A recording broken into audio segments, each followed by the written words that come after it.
본문의 내용을 살피기에 앞서서 본격적으로 유다의 열왕들 그리고 이스라엘 왕들을 우리가 살피기에 앞서서 먼저 왜 우리가 열왕기 말씀을 읽는가, 우리가 왜 열왕기 말씀을 함께 읽으면서 공부하는가 하는 것을 생각해 볼 필요가 있습니다. 이것은 항상 우리가 다른 성경도 마찬가지겠지만 열왕기 말씀을 같이 읽어나가면서도 같이 생각해 봐야 될 중요한 부분이 아니겠나 생각이 됩니다.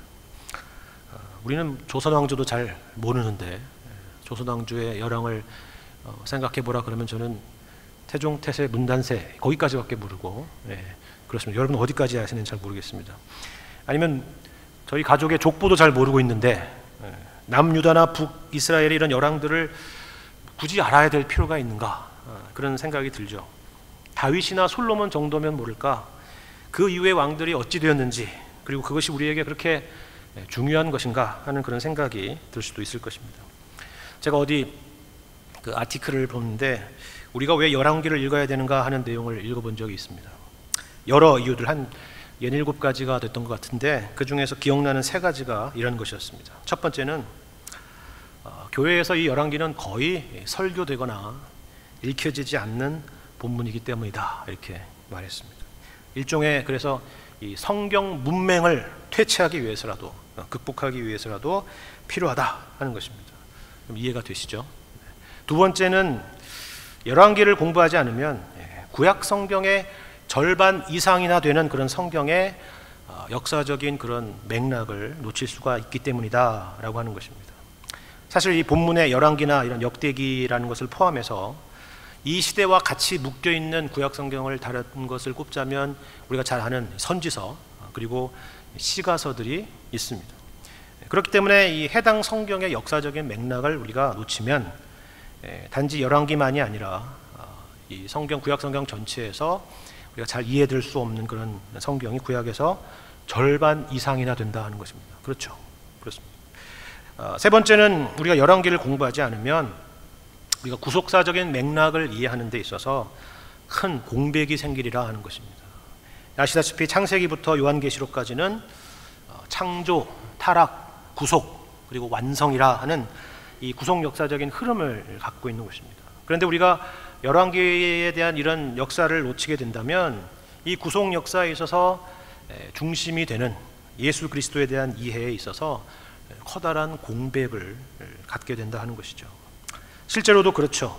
재미있는 것은 신약 성경을 제일 먼저 시작하는 마태복음 1장의 말씀을 여러분이 보시면 예수 그리스도의 족보로 시작하는데 그 족보의 구분에서 중심이 되는 인물이 바로 다윗이라는 인물이라는 것을 여러분이 기억하실 것입니다.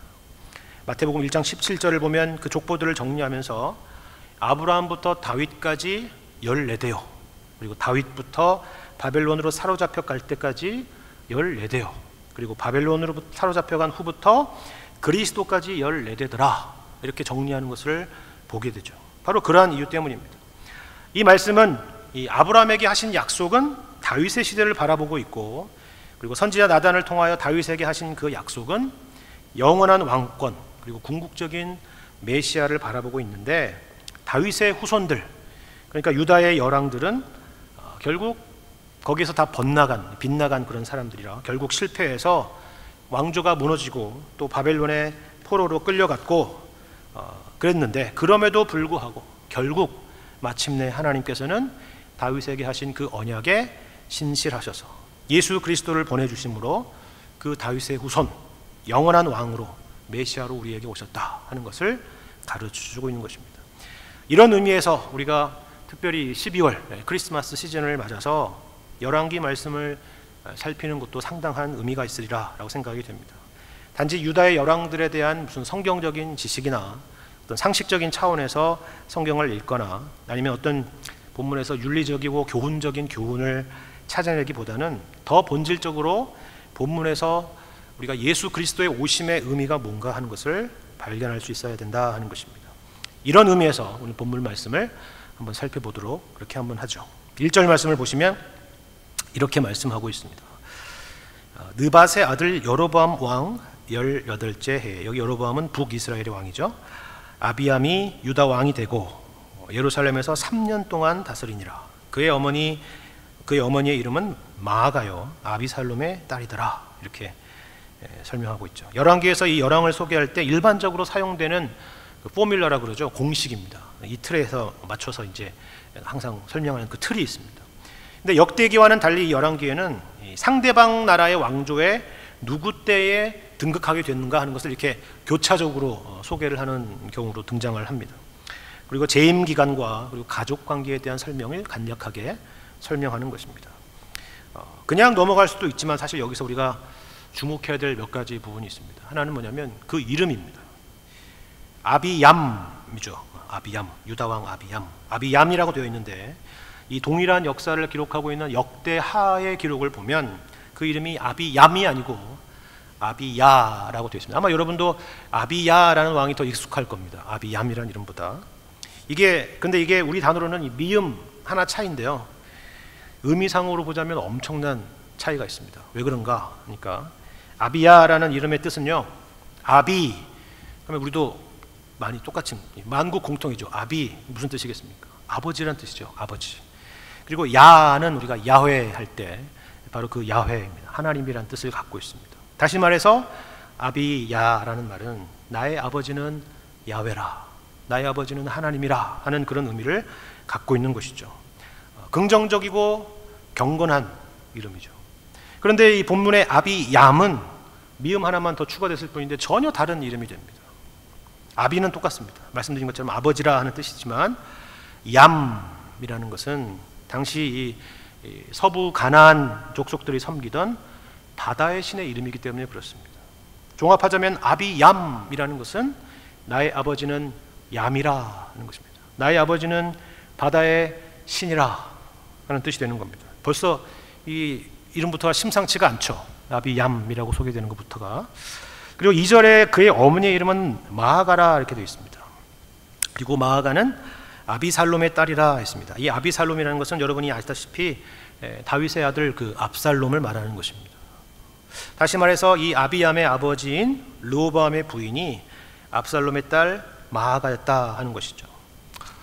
그런데 이 대수로 따지자면 그렇게 바로 넘어오긴 할 수는 없을 것 같은 생각이 들고, 실질적으로 역대기의 기록을 보면 이 아비야의 어머니가 기브아 사람 우리엘의 딸이라고 나와 있습니다.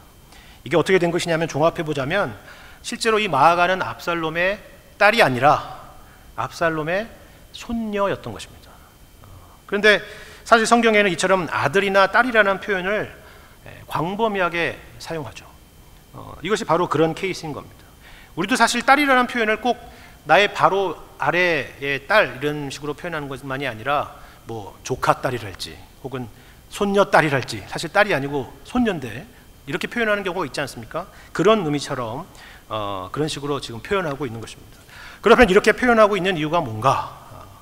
아비야의 어머니 마아가는 바로 이 압살롬의 가문의 영향을 많이 받은 사람이구나 하는 것을, 그런 힌트를, 그런 정보를 주는 것입니다.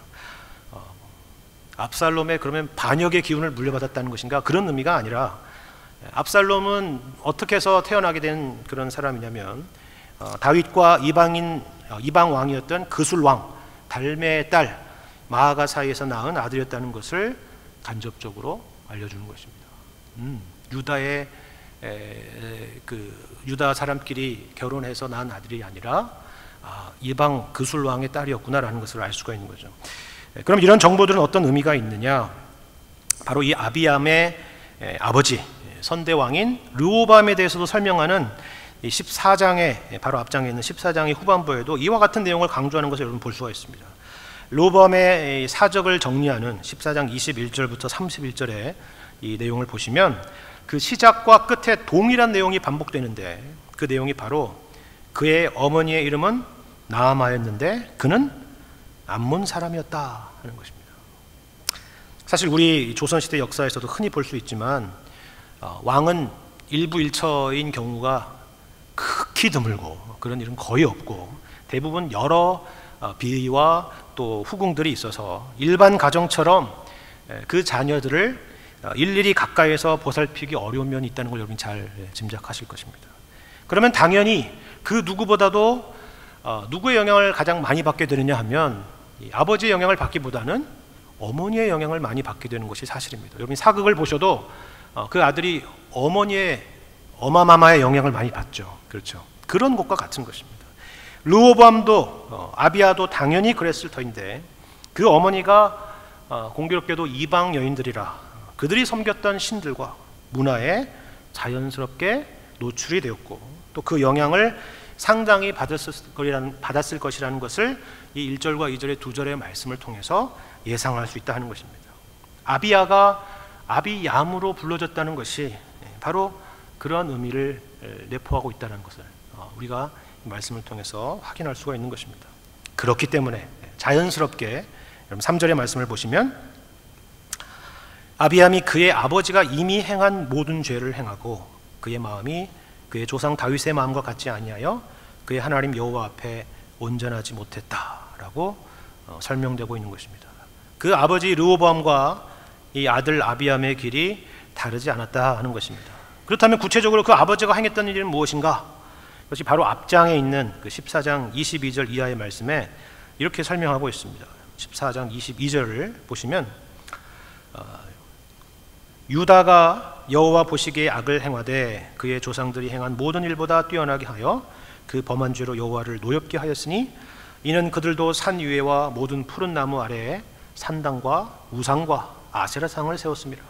그 땅에 또 남색하는 자가 있었고 여호와께서 이스라엘 자손 앞에서 쫓아내신 국민의 모든 가증한 일을 무리가 본받아 행하였더라 이렇게 말씀합니다. 이것이 바로 아버지 르호보암 때 있었던 일뿐만이 아니라 그 아들 아비암까지도 이어졌던 아비암이 행했던 그런 일이라 하는 설명인 것입니다.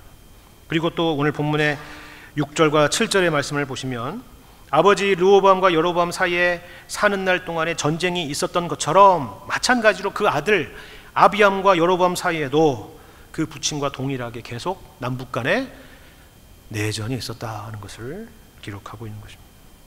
더 놀라운 것은요, 그가 왕으로서의 재위 기간이 고작 3년밖에 되지 않았다 하는 것입니다. 그런데 이 3년이라는 것도 오늘 본문에 보자면 북이스라엘 여로보암 왕이 18년에 왕에 올랐고 그 이후에, 그러니까 아비암 그 이후의 왕이 아사 왕인데 아사왕이 여로보암 왕 20년의 왕이 되었다고 한 것을 보면 만 3년도 아니고 2년을 조금 넘었을 법한 그런 아주 짧은 기간에 통치했다라는 것을 볼 수가 있는 것입니다. 그리고 이 아비암의 행적에 대한 다른 기록은 없습니다. 이것이 전부입니다. 대신에 오늘 본문의 말씀을 보시면 이 아비암 왕에 대한 본문의 한 가운데에 흐름상 어떻게 보면 참 맞지 않는 것 같은 뜬금없는 그런 내용이 등장하고 있다는 것을 주목해 보셔야 됩니다. 4절을 보실까요? 15장 4절 말씀을 보시면 이런 내용이 등장합니다. 그의 하나님 여호와께서 다윗을 위하여 예루살렘에서 그에게 등불을 주시되 그의 아들을 세워 뒤를 잇게 하사 예루살렘을 견고하게 하셨으니 이는 다윗이 햇사람 우리아의 일 외에는 평생에 여호와 보시기에 정직하게 행하고 자기에게 명령하신 모든 일을 어기지 아니하였습니다 하는 것입니다. 누구 이야기죠? 다윗에 대한 이야기입니다.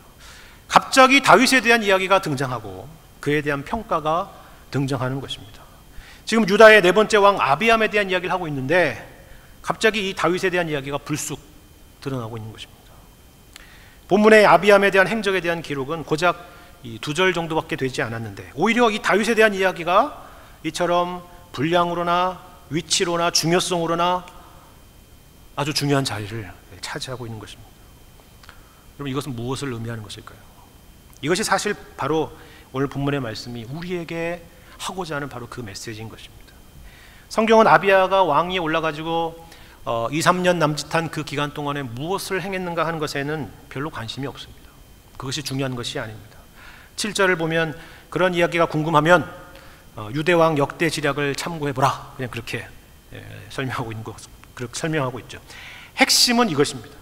지금 그의 아버지 르호보암이나 그 아들 아비암이나 신명기 말씀의 근거에서 따르자면 지금 망할 행동만을 하고 있다 하는 것입니다. 왕들만이 아니라 왕들을 따라서 유다 백성 모두가 다 그 왕을 따라서 그렇게 행하고 있는 것입니다. 우리는 보통 정권이 바뀌거나 사람이 바뀌거나 시대가 변하거나 하면 새로운 기대를 갖기 마련이죠.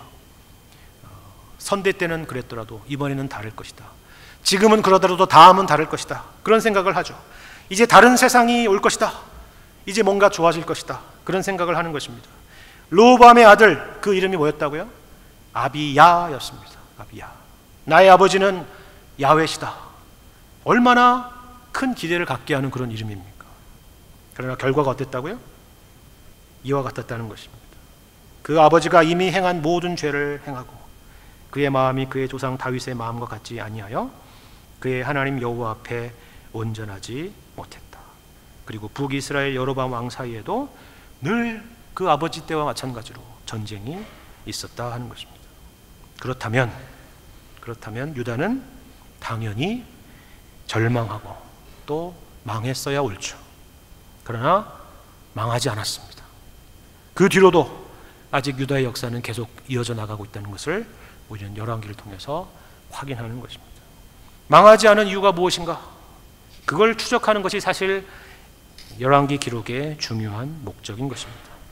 하나님이 우리를 버리지 않으시고 살려두시고 여전히 우리를 포기하지 않으시는 그 근거, 그 이유를 역사의 조각조각을 파헤치면서 확인하고 찾는 것입니다.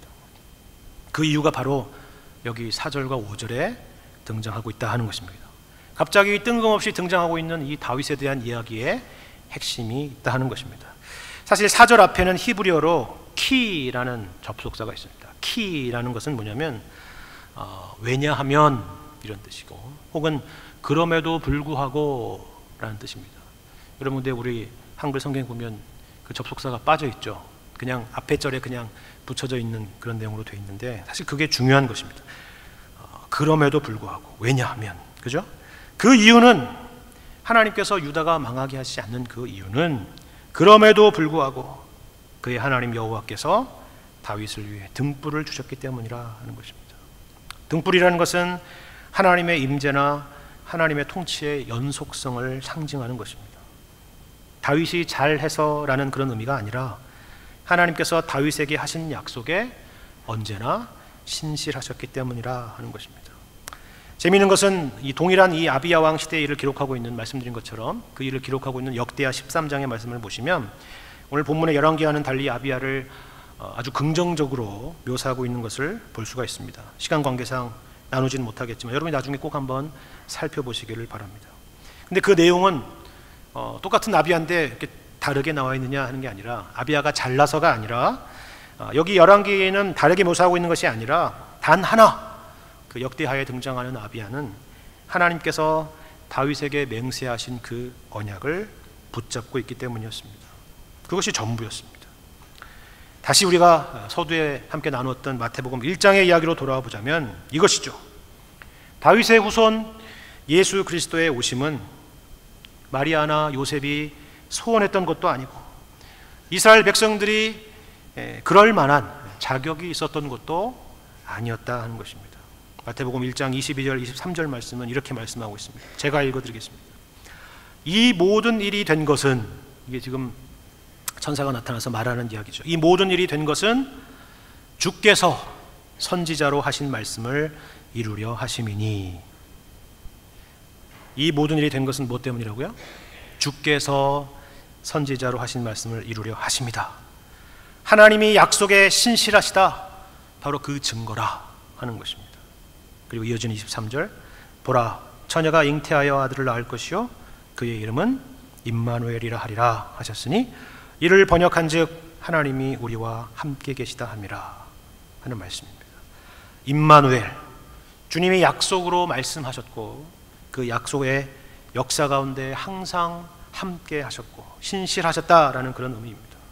그리고 그 증거가 다윗의 후손으로 예수 그리스도께서 오신 그 사건이라 하는 것입니다. 크리스마스 시즌은 그 신실하심을 다시 한번 기억하고 또 확인하는 그런 시간입니다. 우리가 한 해 동안은 살아왔던 것을 돌아보면 크고 작은 일들, 하나님 앞에 정말 면목이 없는 일들, 또 부끄러운 일들, 그리고 연약하고 부족한 모습들, 개인으로서나 또 가정으로서나 교회로서나 그런 일들이 많이 있었겠지만 우리가 그럼에도 불구하고, 그죠?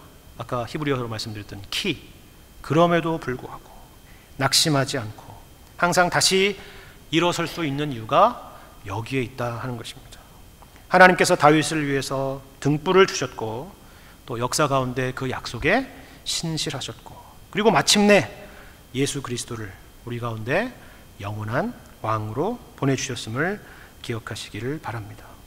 그 신실하심이 우리 가운데 변함없이 있다는 것을 여러분이 항상 기억하시고 이 믿음으로 뜻깊은 연말을 보내시는 여러분과 제가 되기를 주님의 이름으로 간절히 축원합니다. 함께 기도하겠습니다. 하나님 아버지 감사합니다. 유다 왕 아비야의 행적을 통하여서 하나님의 신실하심을 생각하게 하시니 감사합니다. 우리가 잘나서 우리가 그럴 만한 자격이 있어서 오늘 우리가 살아있고 숨쉬고 있고 또 우리가 서 있는 것이 아니라는 것을 말씀을 통하여 확인합니다. 오직 하나님의 신실하심, 그 약속의 신실하심 때문에 오늘 우리가 있음을 오늘 말씀을 통하여 다시 한번 확인하게 됩니다. 우리에게 예수 그리스도를 보내주신 것이 우리를 구원하시기 위한 것뿐만이 아니라 그 하나님의 신실하심의 증거인 것을 우리가 알아서 하나님, 우리가 한 해를 돌아보며 참으로 주 앞에 부끄럽고 또 참으로 실패하고 또 낙심하고 절망할 일들이 많이 있지만 그럼에도 불구하고 일어설 수 있는 이유, 다시 한번 믿음 가운데 설 수 있는 이유가 그리스도 안에 있음을 기억하여서 우리가 주님을 믿음으로 바라보며 다시 일어설 수 있는 저희 모두가 될 수 있도록 인도하여 주옵소서. 감사드리며 예수님의 이름으로 기도합니다. 아멘.